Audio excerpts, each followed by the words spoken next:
الحمد لله رب العالمين والعاقبة للمتقين والصلاة والسلام على سيد الأنبياء والمرسلين وعلى آله وأصحابه أجمعين. أما بعد فأعوذ بالله من الشيطان الرجيم. بسم الله الرحمن الرحيم. وما أرسلناك إلا رحمة للعالمين. صدق الله العظيم. میرے دوستو، بھائیو، عزیزو، اللہ تعالیٰ نے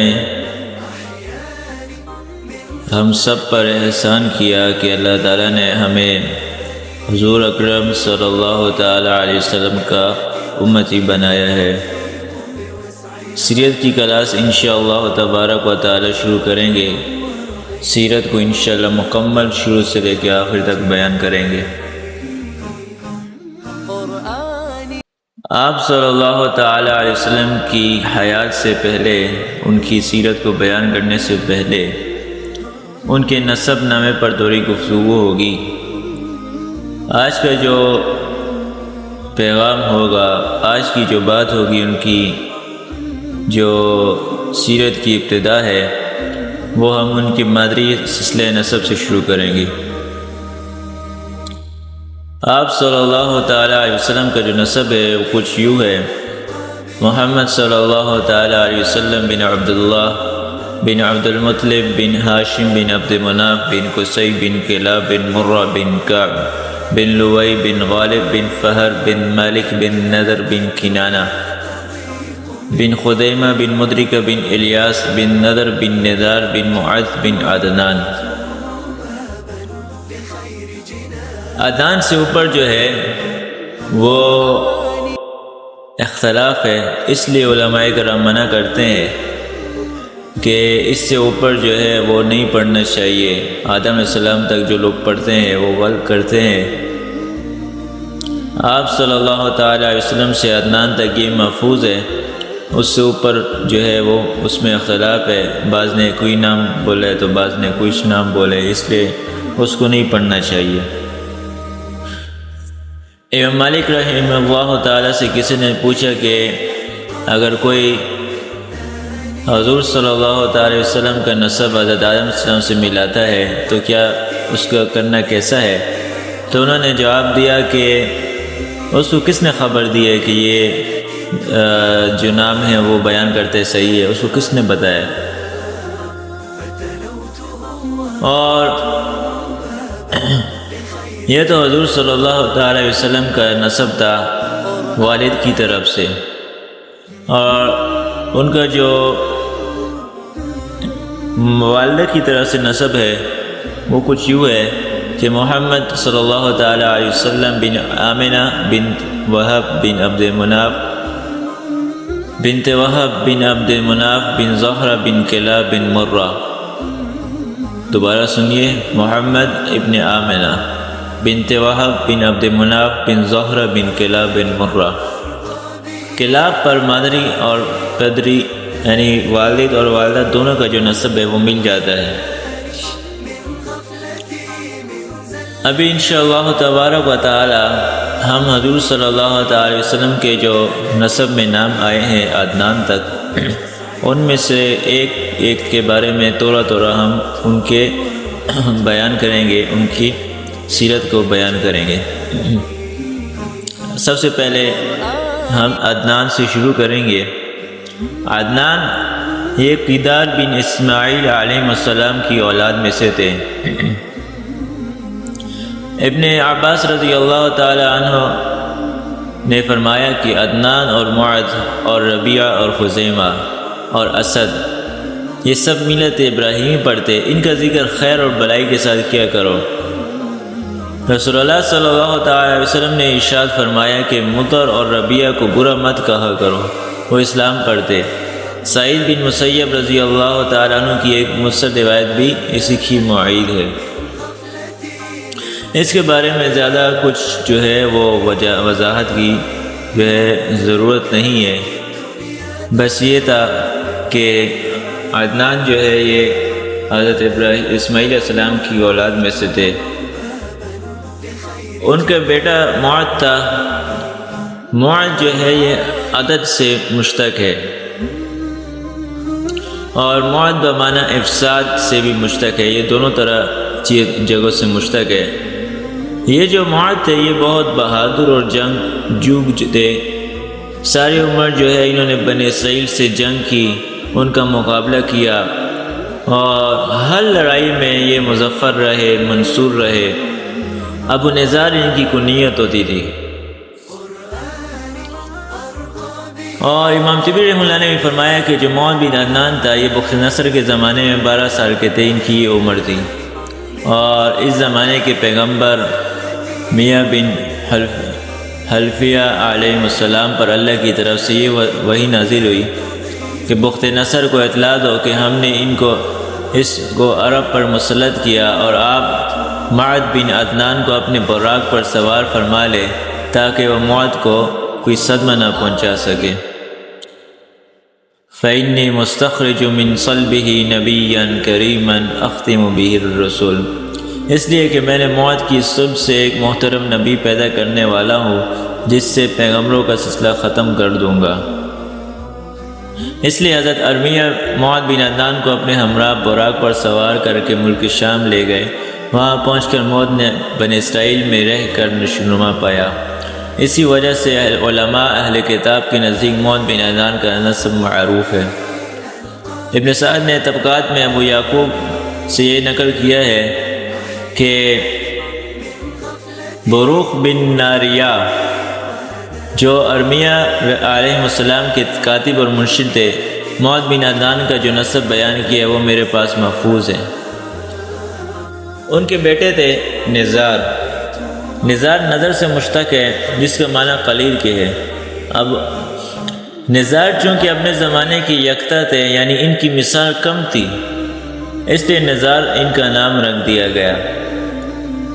جب نزار پیدا ہوئے تو ان کی پیشانی پہ نور محمدی صلی اللہ علیہ وسلم چمک رہی تھی، تو باپ یہ دیکھ کر بڑے مسرور ہوئے، بڑی خوشی ہوئی ان کو، اور کہا کہ یہ سب کچھ اس مولود کے حق کے مقابلے میں بہت قلیل ہے، اس لیے ان کا نام نزار رکھا گیا۔ نزار اپنے زمانے کے سب سے زیادہ حسین و جمیل اور سب سے زیادہ عاقل اور دانش مند تھے۔ بعض کہتے ہیں کہ نزار کے معنی نحیف اور دبلے پتلے کے، چونکہ نزار نحیف البدن اور لاغر تھے اس لیے ان کا نام نزار ہو گیا۔ مدینہ منورہ کے قریب مقام ذات الجیش میں ان کی قبر ہے۔ ان کے بیٹے تھے مضر کا اصل جو نام تھا وہ عمر تھا، ابو الیاس کنیت تھی، مضر ان کا نام تھا، اور مضر جو ہے یہ ماضر سے نکلا ہے، مشتق ہے، اس کا معنی ہوتا ہے ترش کے ہے، کیونکہ ترشی اور دہی آپ کو بہت مرغوب تھی، اس لیے مضر کا نام سے مشہور ہو گئے۔ بڑے حکیم و دانا تھے۔ مضر کے کلمات حکمت میں ہے، من یزرع شرا یحصد الندامۃ وخیر الخیر عاجلہ، جو شر کو بوئے گا وہ شرمندگی کو کاٹے گا، اور بہترین خیر وہ ہے جو جلد ہو۔ اور ایک اور جگہ فرمایا کہ تم اپنے نفسوں کو ناغر اور ناگوار خاطر چیزوں پر آمادہ کرو، اور خواہشات نفسوں کو بچاؤ، اور صلاح اور فساد کے مابین سوائے صبر کے کوئی حد حاصل نہیں۔ یہ ان کی جو ہے وہ مضر کے جو کلمات حکمت تھے، چونکہ حکیم تھے وہ یہ بیان کرتے تھے، اور یہ نہایت خوش اللحان تھے، چلتے چلتے اونٹوں پر ہاتھی پر نہیں کیے جاتے۔ اور رسول اللہ صلی اللہ علیہ وسلم نے ارشاد فرمایا کہ مضر کو برا مت کہا کرو کیونکہ وہ مسلمان تھے۔ عدنان اور ان کے باپ اور ان کے بیٹے سعد اور ربیعہ اور مضر اور قیس اور تمیم اور اسد اور رضیہ ملت ابراہیم پر یہ سارے مسلمان ہونے کی حالت میں فوت ہوئے۔ الیاس جو ہے یہ حضرت الیاس علیہ السلام کے ہم نام ہے۔ بیت اللہ کی طرف ہدی بیچنے کی سنت ان سے سب سے پہلے جو ہے الیاس بن مضر ہی نے جاری کی تھی۔ الیاس بن مضر اپنی صلب میں پشت میں نبی اکرم صلی اللہ تعالی علیہ وسلم کا تلبیہ حج سنا کرتے تھے۔ یہ بھی کہا جاتا ہے کہ نبی کریم صلی اللہ تعالی علیہ وسلم نے ارشاد فرمایا کہ الیاس کو برا مت کہو، وہ مومن تھا۔ ان کے بیٹے تھے مدرکہ، جمہور علماء کا قول یہ ہے کہ مدرکہ کا نام عمر تھا یا عمر۔ محمد بن اسحاق کہتے ہیں کہ ان کا نام عامر تھا اور مدرکہ ان کا لقب تھا جو ادراک سے مشتق ہے۔ چونکہ انہوں نے ہر قسم کی عزت اور رفعت کو پایا اس لیے مدرکہ ان کا لقب ہو گیا۔ ان کے بیٹے تھے خزیمہ کے ابن عباس رضی اللہ تعالیٰ عنہ فرماتے ہیں کہ یہ ابراہیم ملت ابراہیم پر فوت ہوئے۔ ان کے بیٹے تھے قینانہ، عرب میں بڑے جلیل القدر سمجھے جاتے تھے، اس لیے علم و فضل کی وجہ سے دروازے دور و دراز سے لوگ مستقل طور پر ان کی زیارت کے لیے سفر کیا کرتے تھے۔ نظر جو ہے یہ نظارت ان سے مشتق ہے جس کے معنی رونق اور تر و تازگی کے ہے، چونکہ یہ حسن و جمال کی وجہ سے ان کو نظر کہا جاتا تھا، حالانکہ اصل نام جو تھا وہ ان کا جو تھا وہ خیس تھا۔ نظر کے بیٹے تھے مالک ان کا نام تھا، ابو الحارث کی ان کی کنیت تھی، عرب کے بڑے سرداروں میں ان کا شمار ہوتا تھا۔ ان کے بیٹے تھے فہر ان کا نام ہے، قریش لقب ہے، بعض کہتے ہیں کہ قریش نام ہے اور فہر لقب ہے، اور ان کی اولاد کو قریشی کہا جاتا ہے، اور جو شخص فہر کی اولاد سے نہ ہو ان کو کنانی کہتے ہیں۔ اور بعض حفاظ احادیث جو ہے وہ فرماتے ہیں کہ فہر کے باپ مالک نے سوائے فہر کے لیے کوئی اولاد نہیں چھوڑی، اس لیے جو شخص فہر کی اولاد سے وہ نظر کی اولاد سے بھی ہے۔ اور یہ جو قریش کا لفظ ہے کہ جو ان کا لقب تھا فہر کا، یہ بحری جانور کا نام ہے جو اپنی قوت کی وجہ سے سب جانوروں پر غالب رہتا ہے۔ وہ جس جانور کو چاہتا ہے کھا لیتا ہے مگر اس کو کوئی نہیں کھا سکتا۔ اس طرح قریش بھی اپنی شجاعت اور بہادری کی وجہ سے سب پر غالب رہتے تھے اور کسی پر سے مغلوب نہیں ہوتے تھے۔ ایک مرتبہ عمر بن عاص رضی اللہ تعالیٰ عنہ نے ابن عباس رضی اللہ تعالیٰ عنہ سے مخاطب ہو کر کہا کہ قریش کا گمان یہ ہے کہ قریش میں تم سب سے بڑے عالم ہو، بھلا قریش کی وجہ تسمیہ کیا ہے؟ تو انہوں نے یہی بیان کی جو میں نے بھی آپ کو بتایا۔ اور اس بارے میں حضرت ابن عباس رضی اللہ تعالیٰ عنہ نے فرمایا کہ شمرخ بن عمر جمیری کہتا ہے وَقُرَيْشٌ هِيَ الَّتِي تَسْكُنُ الْبَحْرَ بِهَا سُمِّيَتْ قُرَيْشٌ قُرَيْشًا، کہ قریش ایک جانور ہے جو دریا میں رہتا ہے، اس کے نام پر قبیلہ قریش کا نام قریش رکھ دیا گیا۔ تَأْكُلُ الْغَثَّ وَالسَّمِينَ وَلَا تَتْرُكُ لِلَّذِي الْجَنَاحَيْنِ رِيشًا، وہ جانور جو پتلے دبلے اور موٹے جانور کھا جاتا ہے، اس پر تک نہیں چھوڑتا، اس کے پر بھی نہیں چھوڑتا، سب کھا جاتا ہے۔ هَكَذَا فِي الْبِلَادِ حَيٌّ قُرَيْشٌ يَأْكُلُونَ الْبِلَادَ أَكْلًا كَمِيشًا، اسی طرح قبیلہ قریش شہروں کو سرعت کے ساتھ کھا جاتا ہے۔ وَلَهُمْ آخِرُ الزَّمَانِ نَبِيٌّ يَكْثُرُ الْقَتْلَ فِيهِمْ وَالْخَمُوشَ، اور اسی قبیلہ قریش میں سے آخر زمان میں ایک نبی ظاہر ہوگا جو خدا کے نافرمانوں کو کثرت سے قتل کرے گا اور زخمی کرے گا۔ ان کے بیٹے تھے کعب۔ یہ سب سے پہلے جو جمعہ کا دن رکھا گیا ہے، جہاں لوگ جمع ہوتے جمعے کی نماز پڑھتے ہیں، یہ سب سے پہلے ان کا طریقہ تھا۔ کعب بن لؤی نے اس طریقے کو جاری کیا کیونکہ کعب بن لؤی جمعے کے دن لوگوں کو جمع کرتے، خطبہ پڑھتے تھے، اول خدا کی حمد و ثنا بیان کرتے، آسمان و زمین اور چاند سورج یہ سب چیزیں خدا کی بنائی ہوئی ہے، اور پھر وہ نصائح فرماتے تھے، صلح رحمی کی ترغیب دیتے تھے، اور فرماتے کہ میری اولاد میں ایک نبی ہونے والے ہیں، اگر تم ان کا زمانہ پاؤ تو ضرور ان کا اتباع کرنا۔ اور وہ شعر پڑھتے یا لیتنی شاہد فحوى دعوته اذا قریش تبغى الحق خذلانا، کہتے تھے کہ کاش میں بھی ان کے اعلان دعوت کے وقت حاضر ہوتا جس وقت قریش ان کی اعانت سے دستکش ہوں گے۔ فراز ثعلب کہتے ہیں کہ اس سے بیشتر یوم جمعہ کو یوم العروبہ کہا جاتا تھا کہ سب سے پہلے کعب بن لؤی نے اس دن کا نام جمعہ رکھا، اور ان کے بیٹے تھے مرہ، مرہ یہ مرارت سے مشتق ہے، جس کا معنی تلخی یہ ہے۔ جو شخص شجاع اور بہادر ہوتا ہے، عرب اس کو مرہ کہا کرتے تھے کہ یہ شخص اپنے دشمنوں کے لیے بہت تلخ ہے، اور مرہ میں تا تانیث کے نہیں بلکہ مبالغہ کے لیے ہے، یعنی بہت تلخ۔ اور صدیق اکبر رضی اللہ تعالی عنہ، حضرت طلحہ رضی اللہ تعالی عنہ، یہ بھی ان کی اولاد میں سے تھے۔ ان کے بیٹے تھے کلاب۔ کلاب یہ کلب کی جمع ہے۔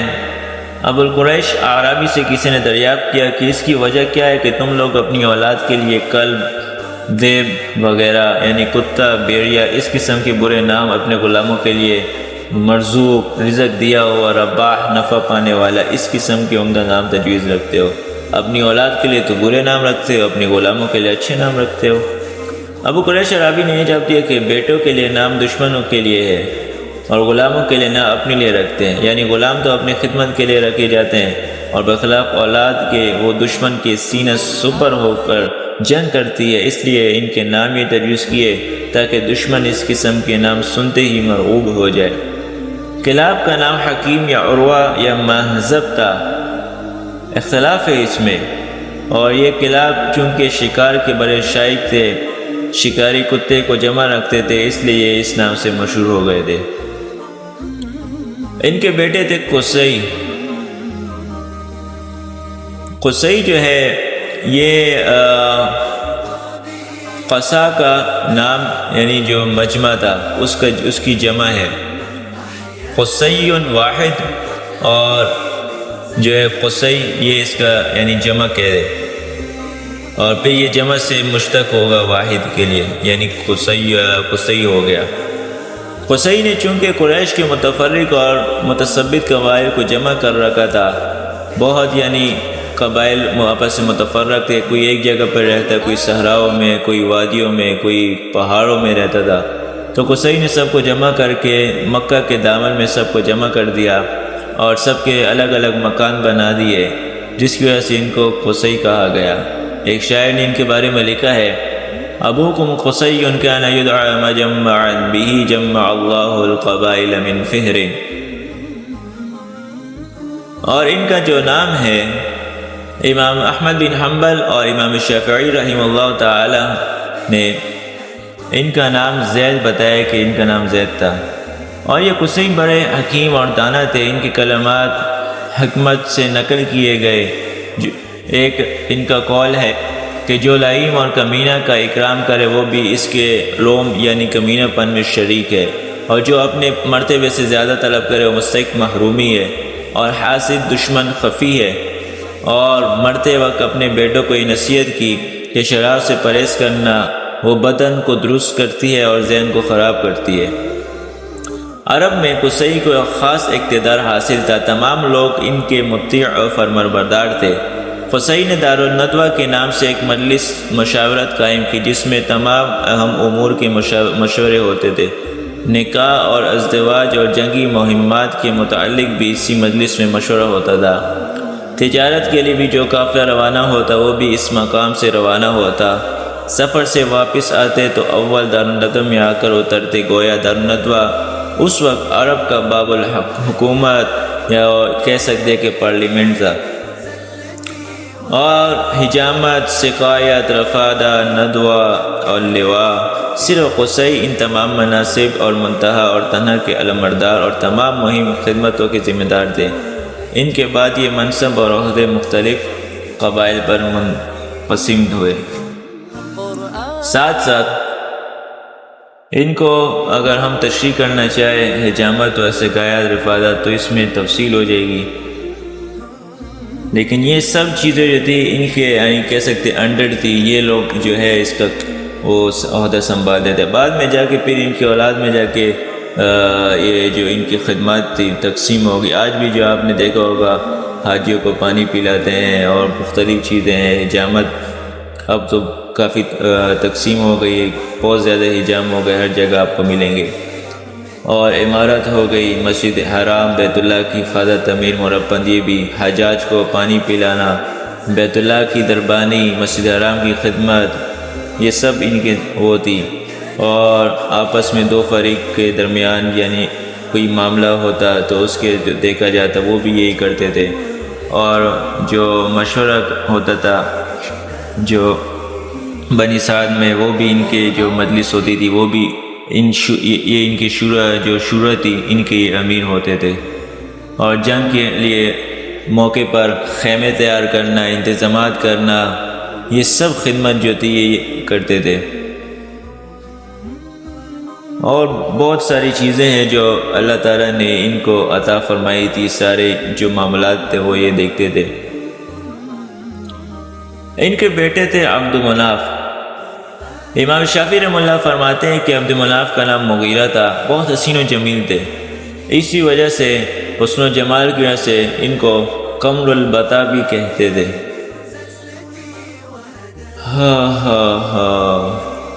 اور موسیٰ بن عقبہ روایت کرتے ہیں کہ بعض پتروں پر یہ لکھا ہوا پایا گیا کہ انا المغیرہ بن قصی آمر بتقوی اللہ وصلۃ الرحم، کہ میں مغیرہ قصی کا بیٹا ہوں، اللہ کے تقوی اور صلہ رحمی کا حکم کرتا ہوں۔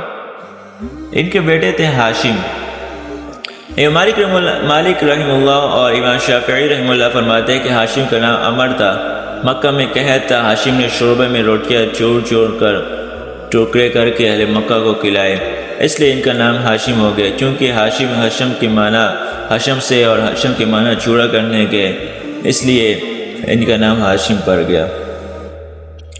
اللہ تعالیٰ نے ان کو بلند مرتبہ عطا کیا تھا اور تمام اہل مکہ کو شریک بنا کر کھلایا، اور مکہ کے لوگ قحط کی وجہ سے لاغر ہو چکے تھے، انہوں نے ان کو کھانا کھلایا، ایک مرتبہ نہیں بلکہ کئی مرتبہ اہل مکہ کو انہوں نے اس طرح کھلایا ہے، اور یہ نہایت سخی تھے، ان کا دسترخوان بہت وسیع ہوتا تھا، اور ہر کوئی یعنی یوں سمجھے کہ ان کے دسترخوان پر حاضر ہوتا۔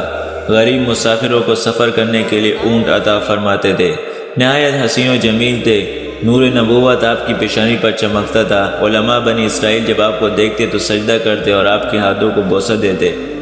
قبائل عرب اور علماء بنی اسرائیل نکاح کے لیے اپنی لڑکیاں ہاشم پر پیش کرتے تھے، حتیٰ کہ ایک مرتبہ ہرقل شاہ روم نے ہاشم کو خط لکھا کہ مجھے آپ کے جو جود و کرم کی اطلاع ملی ہے پہنچی ہے، میں اپنی شہزادی کو جو حسین و جمال یگانہ روزگار ہے آپ کی زوجیت میں دینا چاہتا ہوں، آپ یہاں آ جائے اور تاکہ میں آپ سے شہزادی کا نکاح کر لوں۔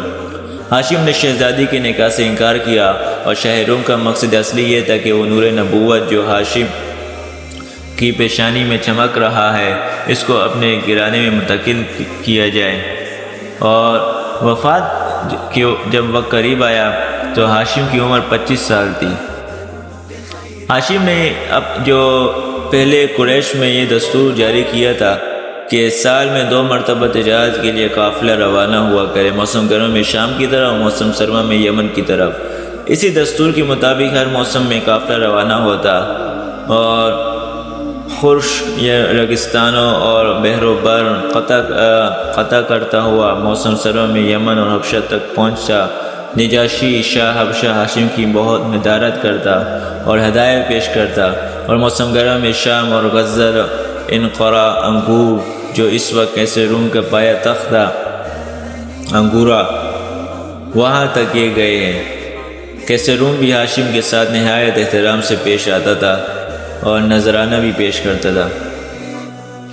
ہاشم نے اپنی قوم کے لیے 2 سفروں کا طریقہ جاری کیا، ایک سفر سردی کا اور ایک دوسرا گرمی کا، جس کے بارے میں جو سورہ قریش ہے اس میں بھی جو ہے ذکر ہوا ہے، اس طرح بسم اللہ الرحمن الرحیم لإلاف قریش إیلافهم رحلة الشتاء والصیف۔ تو یہ جو سلسلہ ہے اس وقت سے ہے، شروع ہوا ہے ان کے ٹائم سے، ان کے وقت سے۔ جب ایام حج آتے تھے، حج کا مہینہ آتا تھا تو ہاشم تمام حجاج کو گوشت اور روٹی کا اور ستو کھجور یہ چیزیں کھلاتے تھے، اور زمزم کا پانی پلاتے، مینا اور مزدلفہ اور عرفات میں بھی اسی طرح کھانے پینے کا انتظام فرماتے۔ امیہ بن عبد الشمس کو ہاشم کا یہ جود و کرم، تمام عرب میں ان کا اقتدار بہت شاد گزرا تھا۔ امیہ نے بھی ان کی اس کوششوں کی ایسی کوششیں کی کہ ہاشم کی طرح لوگوں کو کھلائے، مگر امیہ باوجود ثروت اور دولت کے ہاشم کو مقابلہ نہ کر سکا۔ یہ جو بنی ہاشم سے بنی امیہ کی عداوت کا سلسلہ ہے، یہ اول یہی سے شروع ہوا تھا، اسی وقت سے یہ شروع ہوا تھا۔ ایک مرتبہ ہاشم قافلہ تجارت کے ساتھ سفر کے لیے روانہ ہوئے۔ راستے میں مدینہ منورہ ٹھہرے، وہاں بازار میں ایک عورت پر نظر پڑی۔ حسین و جمیل ہونے کے علاوہ شرافت اور نجابت، فہم اور فراست ان کے چہرے سے نمایاں تھی۔ ہاشم نے دریافت کیا کہ یہ عورت کس کی منکوحہ ہے۔ معلوم ہوا کہ یہ عصیحہ بن جلح کی منکوحہ تھی، جس سے عمر اور معبد یہ 2 لڑکے پیدا ہوئے۔ بعد میں عصیحہ نے اس کو طلاق دے دی۔ ہاشم نے اس سے نکاح کا پیغام دیا۔ ہاشم کی نسبی شرافت اور ذاتی مکارم کی وجہ سے اس نے اس پیغام کو قبول کیا اور نکاح کر لیا۔